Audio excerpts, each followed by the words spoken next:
perspective. He's worked with both the public sector and the private sector, and he had authored like scores of form-based codes. And he brings to us the perspectives of working with municipalities as well as working with developers. And we are going to keep the presentation on the shorter end, maybe 20 minutes, and leave less of the time for Q&A and discussion. Without further ado, Tony Perez. Thanks, Tony. Thank you, Ganesh, and thank you, Ray, and Tony and everybody else in your group. Thanks for having me and inviting Opticos to participate in your series here. Yeah, I spoke with Ganesh a couple times about what you wanted to cover, and so I'm focusing on just clarifying what missing middle is, some of the important characteristics about it, what to address when you're dealing with regulations, and how to implement this. And so it's an overview in about 20 minutes and aimed at providing 35 to 40 minutes of discussion. So if it sounds like I'm going a little faster than you like on a slide, I'm not going to speak fast. I'm just going to spend about 20 or 30 seconds per slide, and that's why it's intentional. So let me share my screen, and we'll get started here. This is going to go, let's see, here we go. It's going to take a couple seconds, and then we'll come back on here. Okay, so what is it? We make a big point of telling, especially developers who are very interested in this, or city staffers who find it interesting. We find that both of those groups sometimes think about it as medium density housing. And while it might fit into that bucket in many ways, it's really, that's not the intent. The intent is, as you all probably know as architects, it's these range of choices that used to exist in neighborhoods. It used to just happen as part of neighborhoods. And after the Second World War in America, that stopped happening for a bunch of reasons. And so, we're talking about all these choices that used to be there and you can still find in a lot of neighborhoods across the country. And a couple of years ago, we sat down at the office and said, how can we say this clearly? And we came up with this 3-line description: house scale buildings with multiple units in walkable neighborhoods. And I'm going to walk through that in this presentation. So again, this was happening before. We at Opticos, sometimes competitors will say, well, you guys didn't invent that. We're not saying we did. We're actually trying to reacquaint everybody with something that was already here. The country knew how to do this. In fact, here's proof of that from a Sears catalog. You could literally order this kit of parts to be constructed on your site, and the same kit could be used to either accommodate between 12 or 20 units. You can see here the different variations that this kit would accommodate. So it's been here, and it exists in many communities. And I want to just walk through the basic types very quickly here. And again, keep in mind that all these buildings are house scale, meaning that they're the size of small to large houses, as opposed to buildings that are as big as they need to be to accommodate the program. It's quite a different approach. So duplex side by side, as its name suggests, 2 units side by side. You can see the doors there. And in each of these, the name of the type is on the top left, the resultant density is on the top right, and then some typical lot sizes, in addition to the one you're seeing on the screen on the bottom right, and the density. And I say resultant because we're so accustomed in the United States to so many communities using the regulation of density. And people just have to conform to it, right? Well, what if you did it the other way and said what fits on the lot and what fits well on the lot, and what is the density of that? And that's what we're calling resultant density. It's either already there or what you designed to fit. that results from the design. Duplex stacked, a unit on top of each other. This is actually a whole street of them built in the 20s in Los Angeles. And the lot, in this case, can be narrower because um, the program can be stacked instead of put side by side. And these are all front access, by the way, in terms of the driveways for the cars. And then the next one up the ladder is the cottage court. These are individual, usually one bedroom units, maybe sometimes they're two, but they're one-story units arranged around a garden. And then typically there is a two-story building at the back of the garden that has either two side-by-side units or a couple of stacked units. But the main thing about this type is that they are detached and they are small. Here's a more elaborate version of the same thing. Even though it looks much bigger because the site is bigger than the previous one, the buildings aren't that big when you look at them. They're one story. And again, prototypically, the one at the back is usually the biggest one. It is, in this case, it's 3 units. And then moving up the ladder, there's this fourplex or triplex. And just very quickly, this one is in South Carolina, and I was there with a client a couple of years ago, driving around looking for missing middle, and we were in an area of big houses, and this was in that area. This and a couple duplexes, and like the house next door to the right there with the 20 on the column and the porch, that's a house, a single unit house. But this is a fourplex that fit right in there in terms of how size and everything. So that's why that house scale is so important. This one, most people think it's a single family house, but when you look closer and actually go inside, this has 5 units on it. And so I provided the information for 5 units in this one, and maybe it could fit 6. And so what would that look like? And so that information is there on the bottom right. And then, so if that's the multiplex small, or as some people call in the country, that their local term for it is a mansion apartment, this is the larger version of the mansion apartment. And this is what we call the multiplex large. And this one has anywhere between 8 to 10 to 12 units in it, typically. And then moving up, we get into the townhouse, and what we found is there are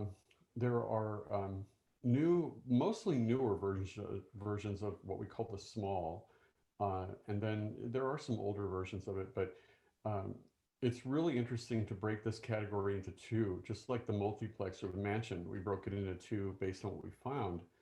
The townhouse is really effective breaking into 2 as well. So this is an array of 3 to 4, and this is an array of as many as you can fit on the block face, and 2 to 3 stories tall. So this is the small, and this is the large. And again, being able to articulate these across a community in this way, we found it very helpful. Instead of speaking about numbers and density and all that, if you can say, I'm talking about the townhouse large, or I'm talking about the townhouse small, people are able to understand it more easily, and you can get to the details of it instead of talking about generalities. Then the courtyard, same thing. The missing middle version of the courtyard is what we call the courtyard small, or the neighborhood courtyard. And then the more urban version, that is maybe a complete building surrounding the courtyard that is central without any opening to the street. That is what we call the urban courtyard, and that's not a missing middle type. So this is the palette of missing middle types, and it's, again, we find it very, very effective to be able to speak in the way of speaking about the types instead of speaking about the numbers. The numbers are associated, but it's much more effective to speak about the types. And then there's 2 related types. There's the pocket neighborhood, which is, as the site plan on the right there suggests, an arrangement of houses, duplexes, and fourplexes, and small cottages like on the cottage court, arranged around a garden, and then often there's a community room offered in this type, and then the carriage house. And I list these because they're associated in this kind of work, but they're not necessarily missing middle types. So what are the important characteristics? The first one is, what can you walk to? And this is a detail of a map that basically identifies the centers in that dark black outline. Let me draw real fast so I can here. Let's see. No, sorry. It's not letting me draw. But you see here on the screen these black outlines. And then this is the walk shed, a 10-minute walk shed. So what can you get to in 10 minutes? If you lived over here, what can you get to this center and so on? This is the downtown in the middle. And this is showing the zoning and the parcel sizes within those walk sheds, within that proximity of those centers. So if you live within 5 to 10 minutes of those centers, which lots are in that area and what zones are involved, and that helps you understand where you need to start thinking about missing middle. And then in the other areas that are not proximate to services, shopping, transit, or employment, it's really stretched to try and put these into those areas because of the fact that when we have observed these in their original state in neighborhoods, they are always within walking distance of services. And could you put them out in the middle of nowhere without services next to them? Sure. But it's going to quickly turn into a typical apartment project because of all the parking needs and everything else that happens as you get further and further away. And the second one is that, every one of these buildings looks like a house, again, small to large, hence that term house scale. But not only in its architecture and in its detailing, but in its width and depth, its footprint.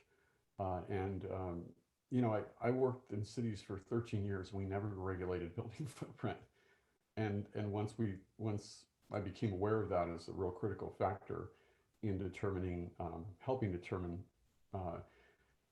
good fits between neighboring buildings, it became like a big light bulb. So the other thing is that the simple construction keeps these things affordable by design. You're not talking about complicated buildings. You're talking about again, house scale stick built buildings. And there's an example of buildings on the left that we are working on a project that I'll talk about later here in Nebraska, a whole neighborhood of missing middle types from scratch. And then the other big characteristic about missing middle is that the units average below 1,000 square feet. So there might be some 1,200 or 1,400 square foot units in, say, a sixplex, but there are also 400 to 600 or 700 square foot units in that building. And so, right now we're seeing across the country, especially in high demand markets, that people are taking down, say, a 3-story apartment building and putting up, 2-story luxury townhouses, and A, less units, and B, not affordable, and removing the affordable or attainable, whatever term you're using, removing that housing stock from the community. Parking totally impacts. We use the term density here, even though we don't use it. We don't like to use it. We don't like to regulate with it. But parking impacts basically what you can get on the lot, and everybody knows that. But this is a diagram to quickly point that out, especially to people that aren't versed in this, like probably you are, say appointed or elected officials, the average person in the neighborhood. You can see left to right from no parking to parking that's accessed from the street, and then in the middle, parking that's accessed off of an alley. And you can see that even at 1 space per unit, the size of the lot changes in terms of what you need to accommodate that footprint of a building and its parking. So you can see the 2-bedroom scenario in the blue below and the 1-bedroom scenario in the yellow above. And then parking, a lot of times, I would say 95% of the time, everything that we work on, whether it's a project, a plan for an area, or citywide zoning code, it comes down to parking. And so this is something that we were using in Austin, Texas, when we worked there a few years ago. and our colleagues at Fregonese Associates prepared this analysis. So this is a complete overview of a huge analysis they did, but it basically shows that as as people feel more comfortable in the decision making process to approve a project or to continue considering it, they often add parking as a a consolation to the neighborhood or to themselves, and that's great. But there are issues with that, as you can see. That in this case, the income required to maintain the affordability of those units it went up by 50%. Secondly, parking, if you just keep on adding it, at some point you've seen projects where they've had to buy their neighbor and tear down the lot, tear down what's on the lot next door to create the, the, the parking to keep them in compliance. And the scenario on the left shows that. The scenario on the right shows the opposite. It shows the parking fitting on the lot uh, for that building. And that's um, a huge assumption for missing middle. Well, it's an assumption based on the reality of how these types work. To keep them house scale, to keep them fitting into neighborhoods as opposed to becoming big projects, they have to really work on their own lot and not do what happened on the left. And then, in line with that, the whole issue of adjusting parking to context. In this case, the picture that I'm showing you in the top left there is located in the middle of the screen in the red highlighted area. And just look within 5 minutes what you can walk to. If you go to the right, which is the south in this particular case, I have the picture turned around. Uh, you don't even have to go 5 minutes. It's probably 2 minutes, if that. And then if you go to the north, you see a little Ethiopia, a little Main Street there, to the bottom left there. That might be 3-4 minutes away. Let's say 5 at the most. But look at all that's there, and yet the parking requirements for these lots there are yielding what you see on the right hand side of that photo at the top left there, as opposed to what was there before and next door. So what key issues do we need to address? Density. Uh, Maximum density regulations are one of the key barriers.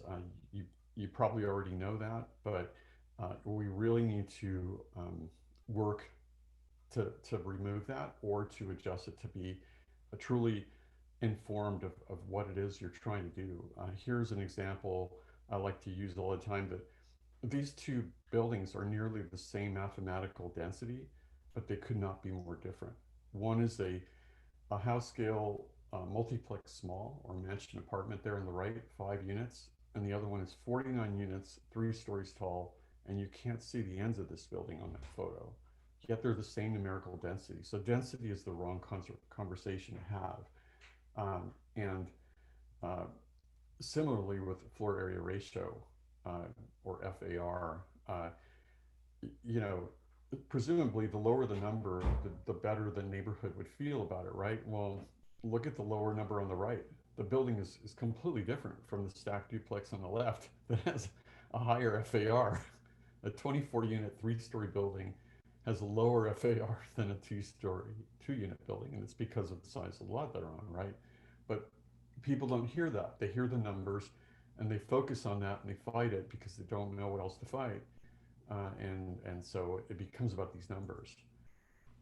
Along with that, another big giant barrier is that let's say that somebody does take the time to figure out what those numbers should be, they are often not coordinated to the very lots they're put on.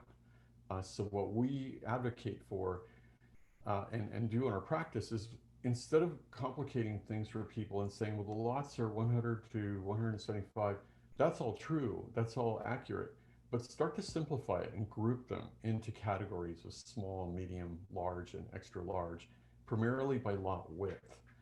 You can add lot depth to the mix here, and that's what I've tried to indicate by this diagram, but begin by lot width, because lot width is a huge determinant on what actually can fit, especially on properties under 100 feet in width. So start to talk, we advocate that people should start to talk about it this way instead of density. And you know what? If you have to use density and floor area ratio, then because of political or legal reasons, then you have to. And then what you need to do is then take the results that you want and reverse engineer it to find out what those densities or NFARs are, and then put those in regulations and coordinate them to the lots that they're going to regulate. Um, the other thing I like to point out in this is that this whole idea of house scale.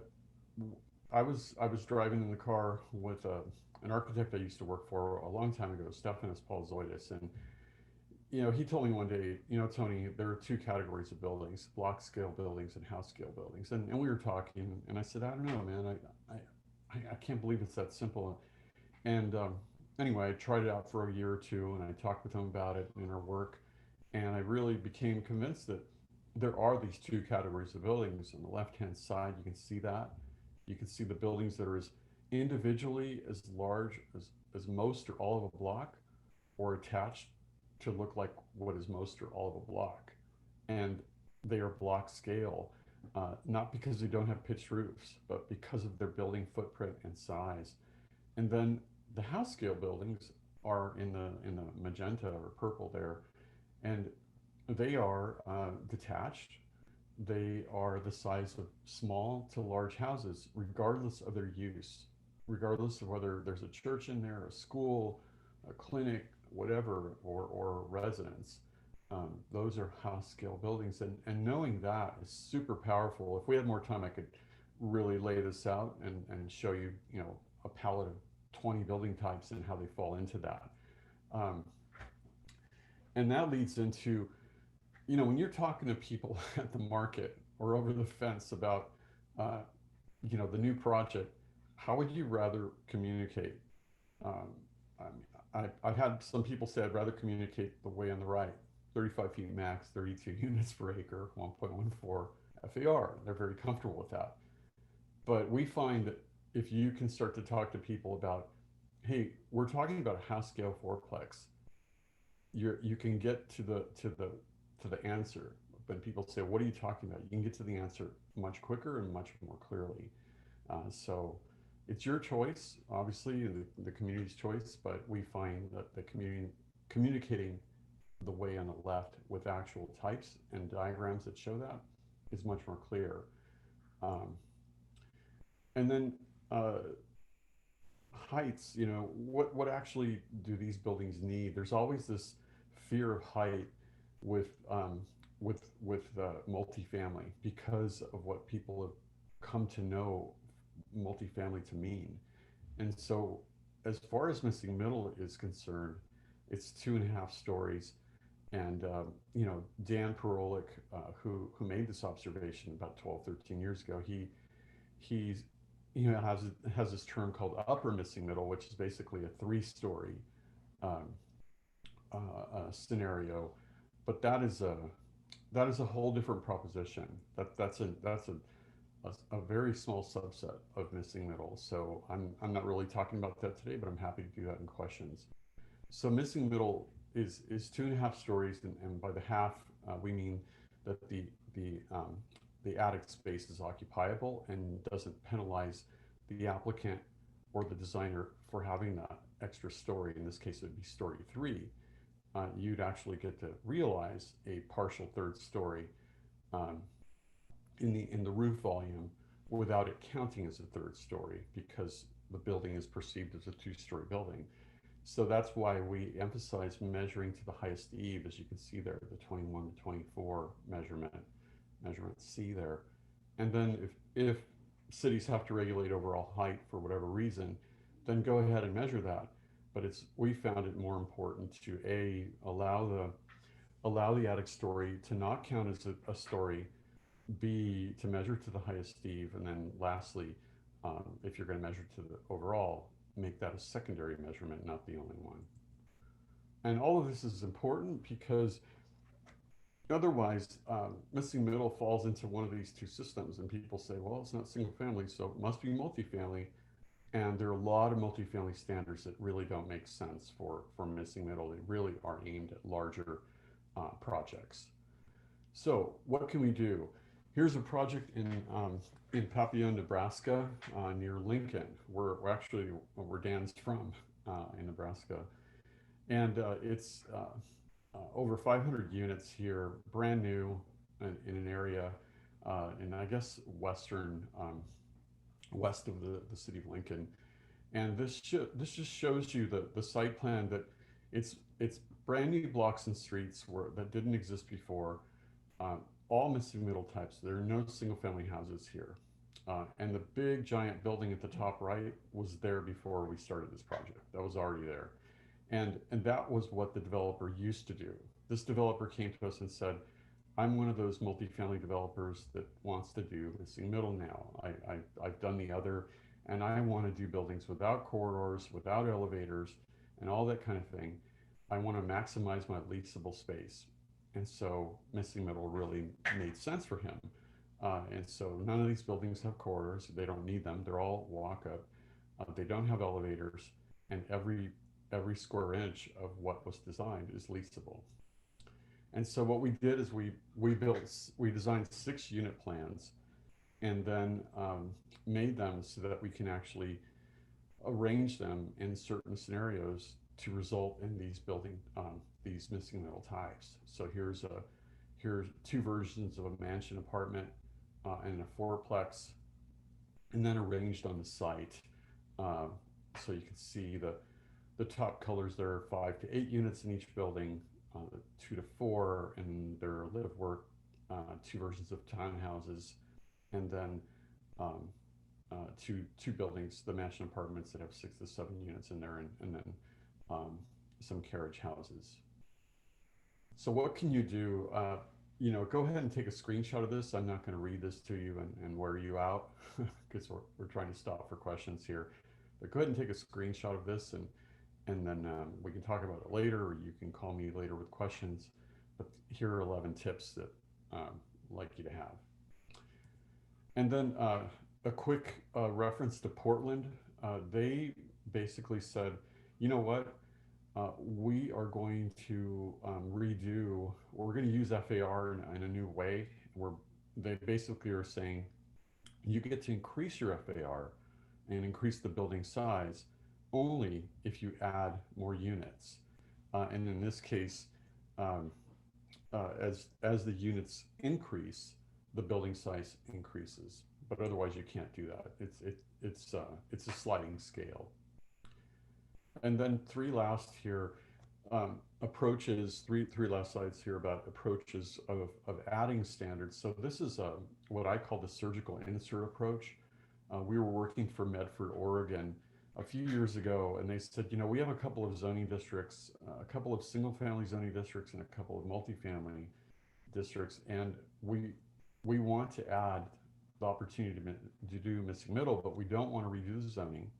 We can't rezone the properties, but we also don't want to redo the text of the zoning districts. So we created these pairs of pages for each. I think we added 6 or 7 building types there, so 14 pages. And those 14 pages literally got stuck into their zoning code next to the zoning district. So you can see here, if you look in the middle of the page in the fourplex, you see the topics on the left, and then there are 3 zones that this one is allowed in: MFR 15, 20, and 30, and then you can see the standards below in the diagrams on the right. So that's what I call the surgical insert approach, and it's super simple and straightforward, and you can keep everything you have, and then you just use a map to say this is where these standards are allowed, or these types of buildings are allowed, and these standards apply.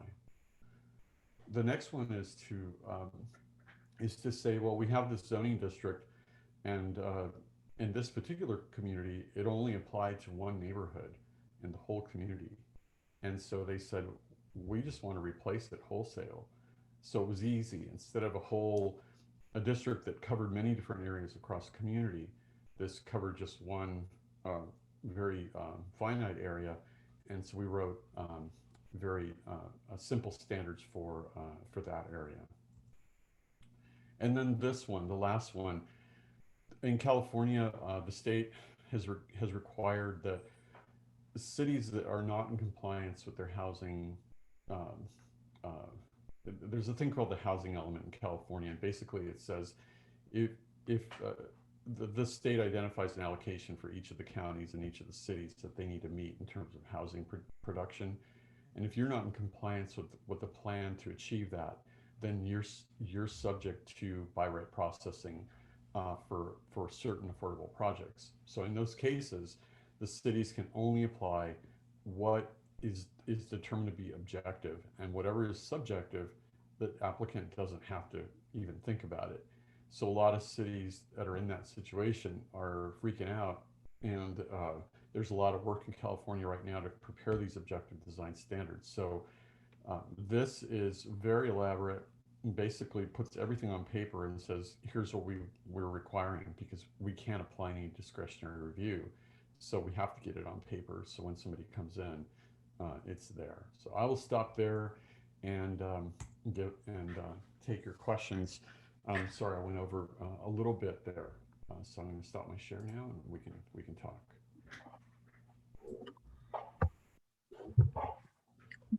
Thanks for the presentation, Tony. It's great. I'm going to start off my question, and rest of you, please feel free to raise your hand or type your question on chat.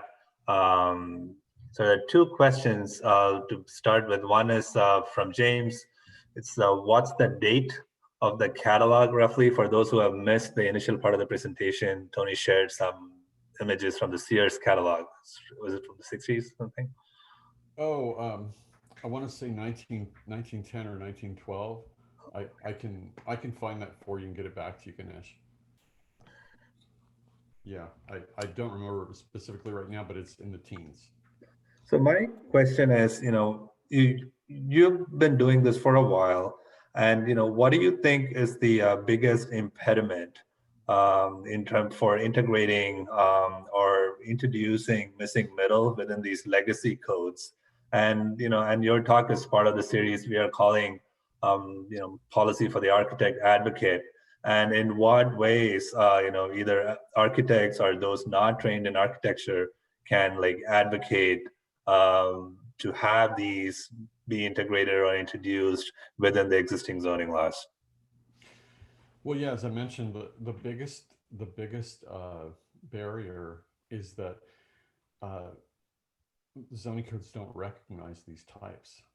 They don't fit. So the planner and everybody at the city, uh, says, okay, it looks like they fit multifamily because they're not single family. And next thing you know, you have what wants to be a house scale increment of development in a category that is not house scale increment of development, right? Larger projects, big buffer yards, all this stuff that makes.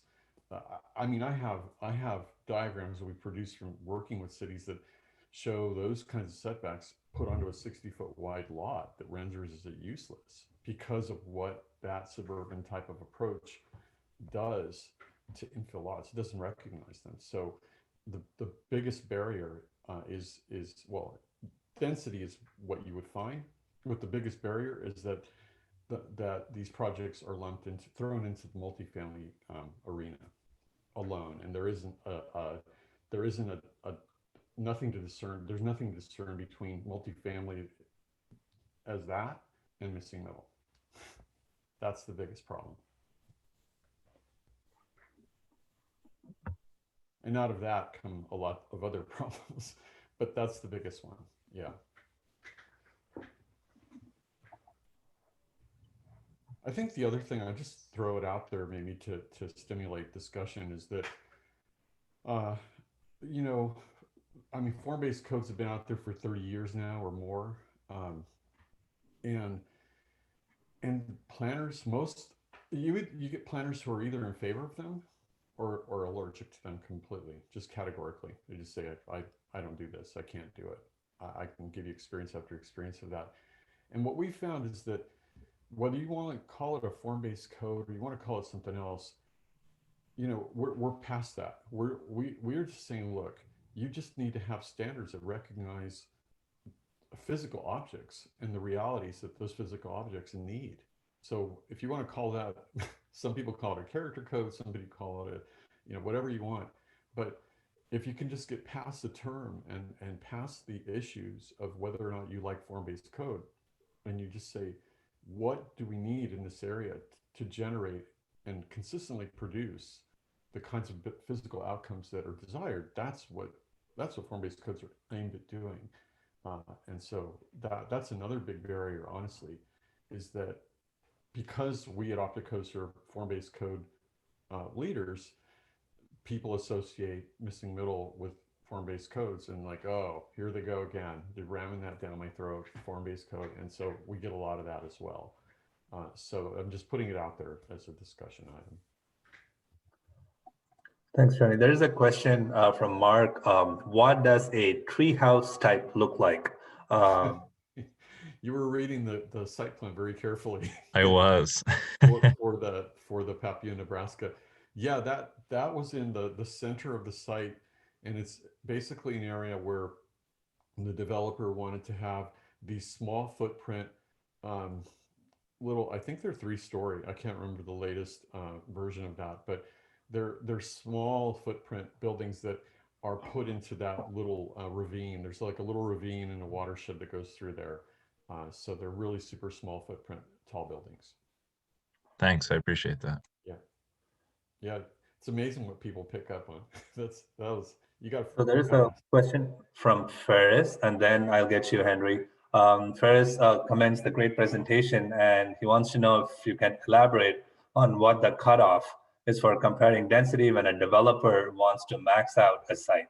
Is the missing middle comparable to a corridor building when the corridor building is 2-story, but then when the corridor building becomes 3-story plus, then the corridor building achieves more unit density per acre? So what's been your experience in comparing? Well, yeah, of course. I mean, a corridor building is twice as efficient, because of the fact that it has units on both sides of the corridor. But I guess the way to so to compare one of these types to a corridor building is almost, I don't want to say it's irrelevant, but I think it largely is, because if you think of where these buildings go, would you put a corridor building in there? And the bigger question is, could you get a corridor building approved in the context where these buildings really work, which is lower intensity neighborhoods? The missing middle isn't trying to do the job of a corridor building. It's doing the job of working in neighborhoods of moderate to lower intensity, namely single family neighborhoods. It's like, what can work in these single family neighborhoods and in moderate neighborhoods, as opposed to areas that are really intended to have 3 and 4 and 5-story buildings. They're two different worlds. So the second part I'd say to that is that take a look at the density that's allowed in a neighborhood, and then compare it to the resultant densities you saw on the screen today, and you're going to see that it's like 5 times what the missing middle achieves, 4 or 5 times that. And that is a huge problem. As I mentioned, back to density, people say, oh, our highest density zone in the city is 14 to the, or 18 or 20 to the acre. Well, a duplex is 24, 28, 29 to the acre, mathematically. So yeah, it's an apples and oranges. And I would say based on context.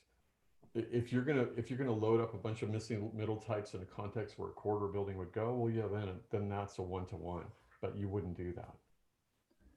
Great, thank you. Henry? Hi, thank you for the presentation. My question relates to an aspect of missing middle that wasn't described very much, which is the sense of community that can be developed among residents of a missing middle type project. I'm thinking more of like the 10 or 12 unit type thing, or like a cottage style that you showed. Could you talk about that a little bit, and how you pitch that and how it's received in various neighborhoods? Yeah, absolutely, Henry. Thank you. And by the way, I know I can get a little passionate with my answers, so thank you for your questions. And I'm just trying to speak very plainly and helpfully to you. Yeah, thank you, Henry. Yeah, I didn't speak about that today because I just assumed all of you as designers would, you know, if I said that, you guys go, yeah, we got that. That's why I didn't put it in there. But yeah, that's one of the big selling points about the cottage courts, the courtyard building, the pocket neighborhood, all those that have that shared space really do enjoy. The people that live there enjoy that, and if you don't, you move out, and somebody else that likes it moves in. You know, I don't know if you remember, but the slides where I talked about how you have to tear down your neighbor to build a parking lot, that slide, well, on the right hand side was California Avenue in Pasadena, and on the top of that street, you guys are all very observant. I don't know if you saw the L-shaped courtyard building. Well, it's from the 20s, and it's beautiful. It's from 1920, and there are 8 units there. And I bring it up because of that. Every time I've taken a group to tour California Avenue, it's full of fourplexes, mansion apartments, and courtyard buildings. And we walk in there because it's just open. You can open the gate and walk in, and those people are so proud to live there because of the intimacy of that courtyard, and because they talk to their neighbors. So, hope that answers your question. That's great. Thank you. And just a second follow up, which I saw in the chat, someone was also asking a similar thing is, you know, what developers jump on these type of things, you know, because I'm used to working in more, you know, where the land cost is so high that it would never ever pencil out for someone. So I guess it's like this middle zone between suburbia and urban centers. So I don't know if you have diagrams that talk about that sweet spot for land cost, and obviously construction cost is sky high these days. So that's another reason most developers aren't jumping on this concept, I assume. Well, yeah, great question, Henry. And you know, I would say, given the time that we have left, we would love to come back and have a discussion just about that. We could talk to you about that very issue and what we've been finding. But first question about who's doing it. The developers that tend to do this are the medium and small developers. None of the big merchant builders are jumping on this yet. When they do, that they will, and they'll turn it into something else that, you know, whatever they need to do. But it's the small to moderate sized developer, you know, for all the reasons you can imagine. In terms of yield and when it works, you know, we found that in high demand markets like in the Silicon Valley, where we're working a lot right now, in that area, you know, basically, you need about 6 units to start getting somebody's attention. And so if only 1 or 2 or 3 are allowed, it takes about 6 to get somebody. So you're starting at the multiplex small in terms of missing middle, and none of the smaller types, and that's fine. But it's going to take at least 6 units to start getting somebody's attention, to tear down what they have or reinvest in it and build a new building. But yeah, I would encourage you to, like, we could develop a whole talk about just that, and I think that could be very helpful. Thank you.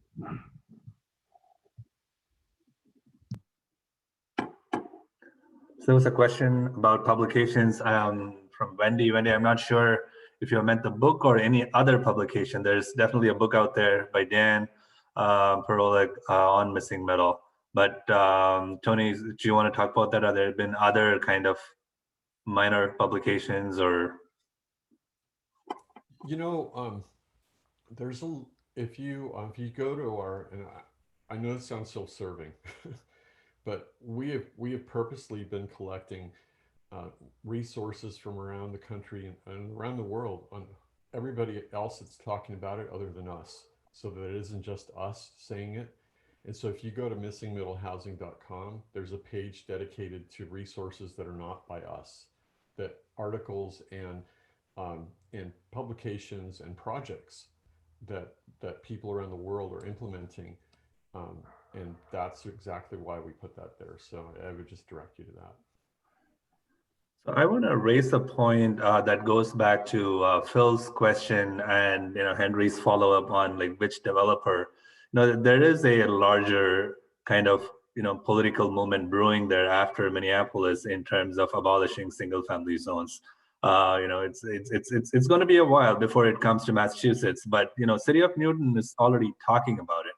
And and I feel that's kind of where the sweet spot is, as like these, the towns and municipalities in the outer ring and the outer suburbs of the metropolis tries to be more progressive.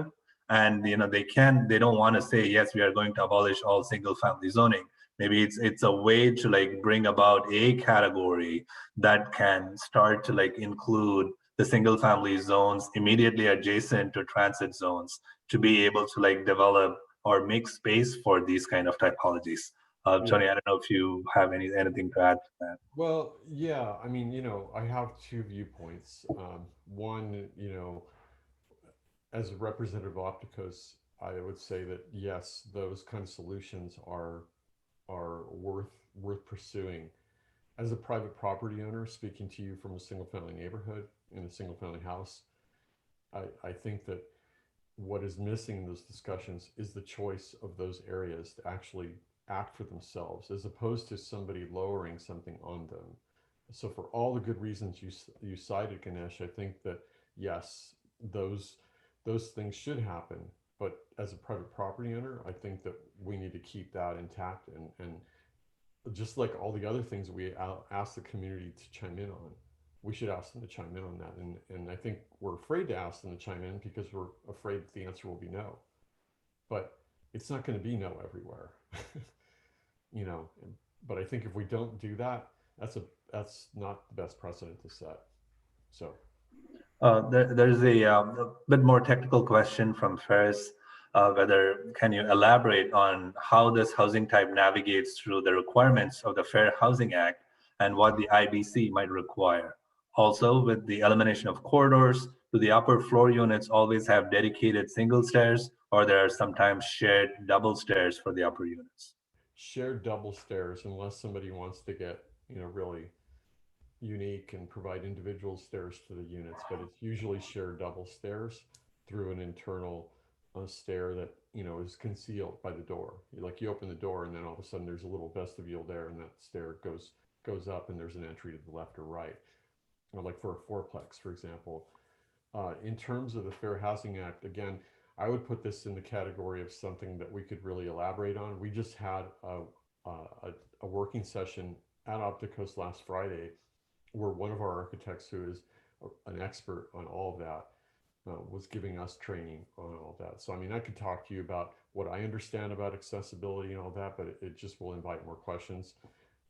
But I think that if we had a drill down session on those kind of technical issues and the things that Henry was bringing up, I think there'd be a more fine-grained discussion that could get into all your questions like that. But basically, the short answer is they're walk-up units, and you just need to make the ground floor accessible, or the lobby accessible if everybody can access the lobby. So.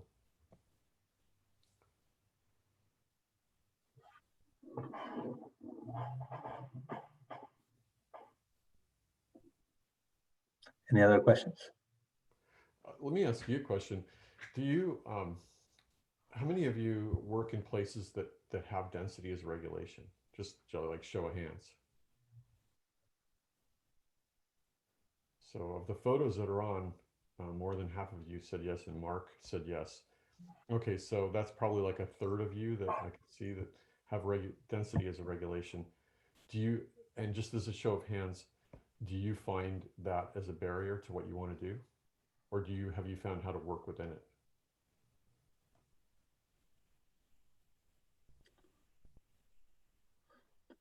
Tony, just a follow-up question. When you mean density as a regulation, are you talking about, multifamily densities, or because, there are zones for two-family homes and multifamily homes?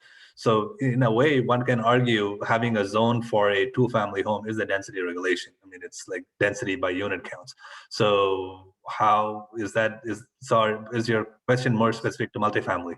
Yeah, because I would say that the two-family zone density, actually, we're working in the city right now where it could accommodate fourplexes, but the regulations only allow two, so they're wasting land, right?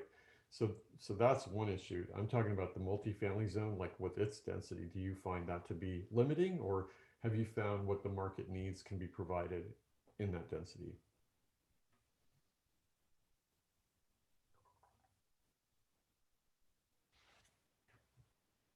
Well, I can do a little answer to that, Tony, which is where I happen to work in Lawrence, Massachusetts. We're sort of stuck in between the single family and the traditional, let's call it multifamily, or the big box multifamily development. Part of that actually has to do with policy and funding, right? It's much easier to secure monies to build something that's 80 units in one big box than it is to build, for example, a 2 to 4 unit homeownership project, whether it's single family or whether it's this missing middle typology. It's much harder to find those chunks of money. In some ways, it's irrespective of zoning. If Yeah. you have a good relationship with the planning department, you can sort of convince them of anything, arguably. But it's really finding the money, and that's the world I work in, is nonprofit. So of course the money is the key element.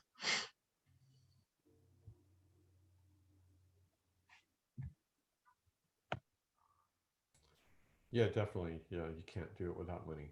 Um, I just was wondering if, you know, it's amazing the densities that we see in different communities. You know, you'll talk to the staff and they'll say, "Yeah, here's our high density zone, and it'll be 12 units to the acre."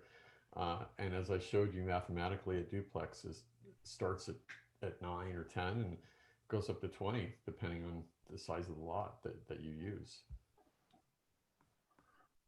And this was an earlier question, the second part posed by Phil. It's like, how do you actually identify these developers or recruit these developers who are interested in these building types? And, is it just word of mouth, or it's, where do you start? I mean, it definitely, to my knowledge, West Coast has been like taken greater strides on this, especially Portland and even LA for that matter, more than the Bay Area. Just curious. Yeah, no, it is. It's the word of mouth, and it's a small network, and people are testing the waters. Um, and as Mark said, it's just easier in every way to do 180 unit building instead of 24 unit buildings, or a mix. But I think that, so my short answer to that, my short advice to that is to contact these cities that have been seeing this work, and the Northwest especially, um, and to get those names of those people, and maybe they have a friend on the East Coast that can, because a lot of times people don't even know that something is allowed or being thought about, and so people go to what they know. Um, yeah, and this is something Dan was talking about. We were talking to the city of San Jose yesterday, huge city in Silicon Valley. Same question came up. They're trying to do this, and they're trying to do it across, I don't know, thousands of acres of city that already exists.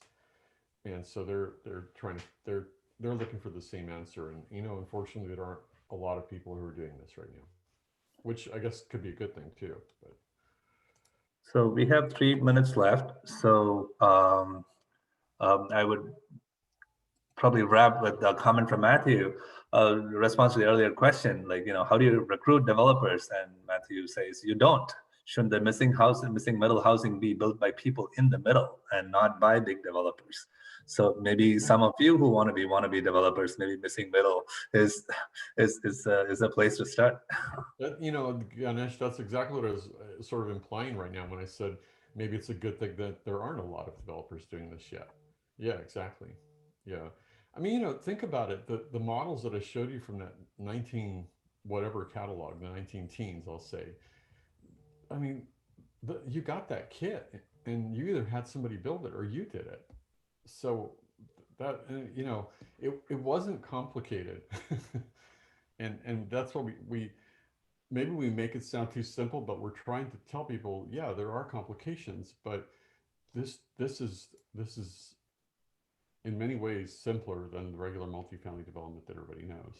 So again, totally appreciate the problems and barriers, but anyway, just trying to help.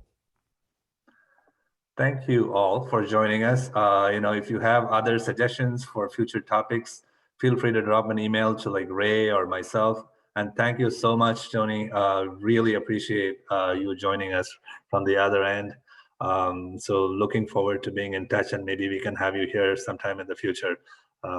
Thank you. Absolutely. Thank you. Have a great day, everyone. Thank you very much. Bye-bye.